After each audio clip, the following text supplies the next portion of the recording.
आज मैं आपको एक 10वीं कक्षा के सभी छात्र छात्राओं से एक नम्र निवेदन करता हूँ कि अगर आप 2024 में मार्च में अगर पेपर देने जा रही हैं, मैथ का पेपर, उसके बारे में बता रहा हूँ मैं।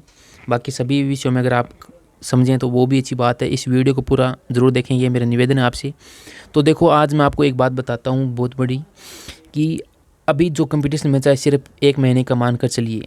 1 महीने के अंदर आपको मतलब ऐसे अध्यापक द्वारा टॉर्चर भी किया जा सकता है, या फिर आप खुद भी परेशान होकर मतलब प्रेशर में जा सकते हैं कि हाँ मुझे नंबर बनाने हैं। तो नंबर बनाना इतना मायना मत सोचिए कि नंबर कितना बनाना है इस चीज़ में। अभी जैसे मान के चलिए कि आपका जो टाइम टेबल है वो एक फ़िक्स निर्धारित होना चाहिए। अभी कुछ एक चीज़ें ऐसी पढ़नी आपको जो कि बिल्कुल भी नई ना हो। आपको सिर्फ रिवीजन पर ध्यान देना है, रिवीजन के अलावा कुछ भी मत कीजिए, मेरा ये मानना है। और सबसे ज़्यादा है 100% अपना सेल्फ स्टडी के माध्यम से देने का प्रयास करें। मैथ सब्जेक्ट की बात करूं तो इस बार अगर कंपटीशन देखें तो गवर्नमेंट स्कूलों में अभी जो कोर्स है वो कंप्लीट नहीं हुआ है। बहुत सारी गवर्नमेंट स्कूलें ऐसी है जिसमें कोर्स नए के मतलब ऐसे टेम्परेरी हटा दिया होगा, या फिर कंप्लीट नहीं हुआ है। क्यों नहीं हुआ है? कि उनको पीछे चुनाव के अंदर ड्यूटी आ गई थी, चुनाव की छुट्टी आ गई थी, शीतकालीन अवकाश भी रह गया था। तो आप खुद सोचिए कि पेपर बनाने वाला एक गवर्नमेंट टीचर होगा, यानी कि गवर्नमेंट अधिकारी होगी, तो वो पेपर भी एकदम थोड़ा सा लेवल है वो उसका थोड़ा डाउन रह सकता है। तो मैथ में 100 में से 100 अंक लाने का आपको बेहतरीन मौका है इस बार। थोड़ा सा ध्यान देंगे, प्रयास करेंगे।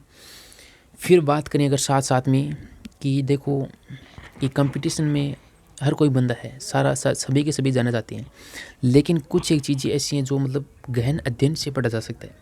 सबसे पहले आप जैसे स्कूल आने के बाद में आराम से दिमाग में सोचिए खुद कि हम क्यों पढ़ रहे हैं। क्या हमारा उद्देश्य सिर्फ नंबर लाना ही है? नंबर लाने का उद्देश्य सीधा मत बनाइए। चलो मैथ में 100 में से 100 आ गए, 12वीं में बढ़िया बन गए, लेकिन आगे कंपटीशन में भी आना पड़ेगा आपको। तो ये एक इमेज बनती है, चलो समाज में एक इमेज बन जाएगी, 100 में से 100 का आ गया, तो ये कोई मायना नहीं रखता।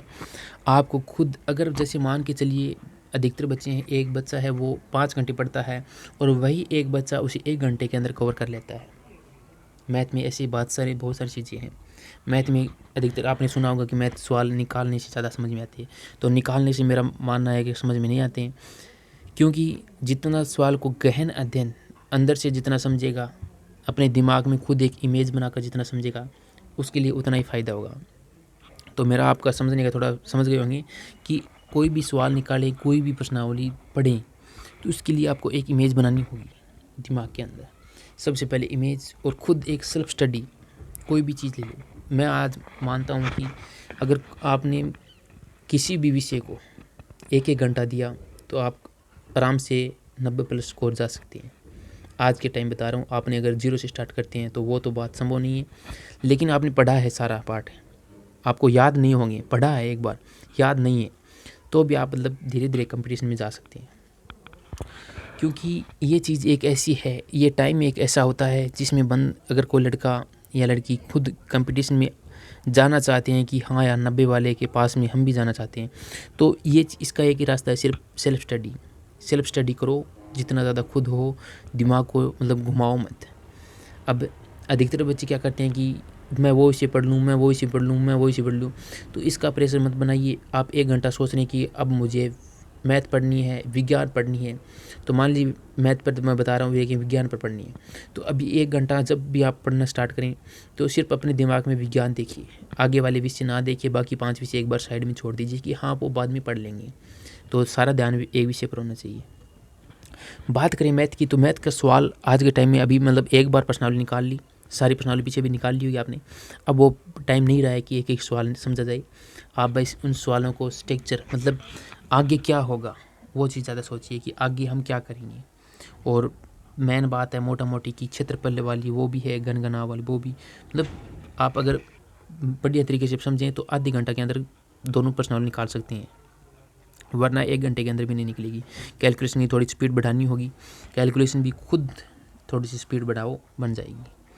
और बाकी प्रश्नावली के साथ हमारा सहयोग बना रहा है चैनल के साथ, तो कंटिन्यू जुड़ते रहिए। आपको मैं महामैराथन की क्लास है वो भी लगातार देता रहूँगा। अभी स्टार्ट कर देंगे हम महामैराथन की स्टार्टिंग में, तो जिसमें सारी की सारी प्रश्नावली को एकदम अच्छी तरीके से बारीकी से रगड़ देंगे। तो साथ जुड़े रहो, धन्यवाद, मिला अगली क्लास के अंदर।